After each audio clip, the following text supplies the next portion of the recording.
Hi there, welcome back for part 2 of nuclear transformations. Today we're going to talk about the concept of half-life. So what does this mean? So the half-life of a substance, of a radioactive substance, is the time that it takes for half the nuclei, so half the amount of atoms, to decay and transform into new material. Okay, so let's say we take a look at this example. So we have a certain substance, we have 100% of it. Now, after one half-life cycle, there should be only 50% of it left. So the blue part is the radioactive material, the white part is the new, more stable material.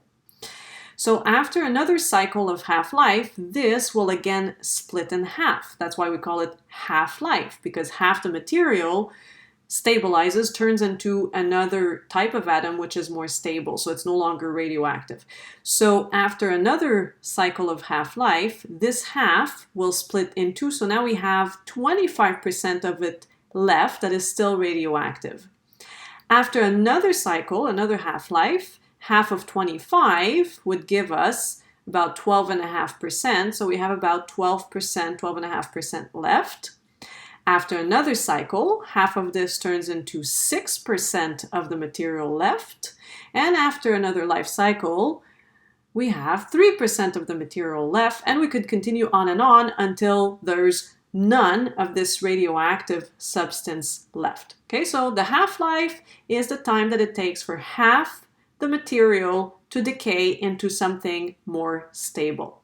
Now we can take a look at it in the form of a graph as well, and we can actually calculate how long that half-life is. So I know there's many colors here. Let me just explain it to you first. So we have, let's say, 80 grams of material at time 0, because this is the time in days. So at the beginning of the study, we have 80 grams of material that is radioactive at time 0. Now for a half-life to occur, that means that after one cycle I should have half of this amount left. So that means 40 grams. Now, how long did it take for 40 grams to disappear? Let's see where this intersects with the graph.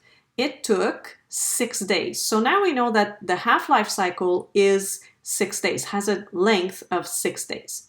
So that means after 6 days, another 6 days, which would lead me to 12 days in total. So after 12 days, I should have another half left. So if I was at 40 grams over here after 6 days, I should have 20 grams left after 12 days, right? Another half cycle. So if I divide my amount by half, I get 20 grams. Another 6 days later, it leads me to 12 days. Now, if we continue further, 20 grams divided by 2 gives me 10 grams. 12 days plus another 6 days should give me 18 days, and it does. It gives me 18 days. That's where my graph intersects with the mass of 10 grams, right? Which is another half-life later. It gives me 18 days. So you can see that the ratios are conserved. Half the mass disappears because it transforms into something more stable. And in this case, the half-life is 6 days. So every time it takes 6 days for half the substance to disappear. And eventually this graph should go towards 0. Now, how does this translate into a mathematical example? What kind of calculation could you be asked to do? I'll show you one example.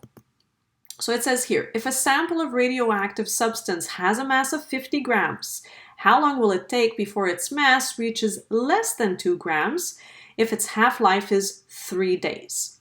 So the first step is to take the mass and keep on dividing it by 2 until we get less than 2 grams. So 50 grams divided by 2 gives me 25, so that would be one half-life cycle. Divided by 2 gives me 12.5. That's another half-life cycle. Divided by 2 gives me 6.25.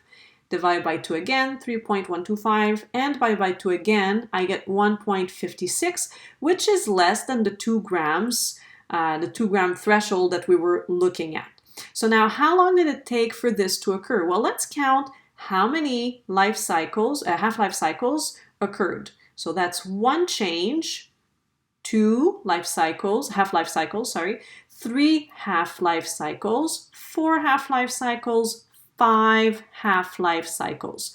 Now, each half-life is 3 days. So if there were 5 cycles times 3 days, that means it took 15 days for this sample to go from 50 grams to under 2 grams. Okay, so again, you take your mass, you divide it in 2, because it's called a half-life after all.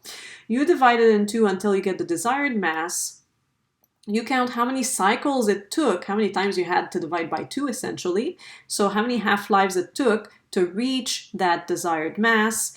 And you take the number of cycles times the actual length of the half-life. Here it was 3 days.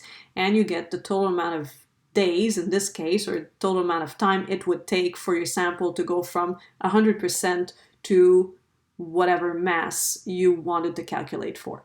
Now, there is an actual formula that one can use to do this. It is a little bit complex. We will not get into it. So this is the simple way for you to go through a problem like that and figure out the total amount of time it will take for a radioactive substance to decay. All right, so that's it for the half-life concept. You have one lesson left. So you can move on to lesson 3 if you wish to. We're going to talk about fusion and fission in that last lesson that talks about nuclear decay.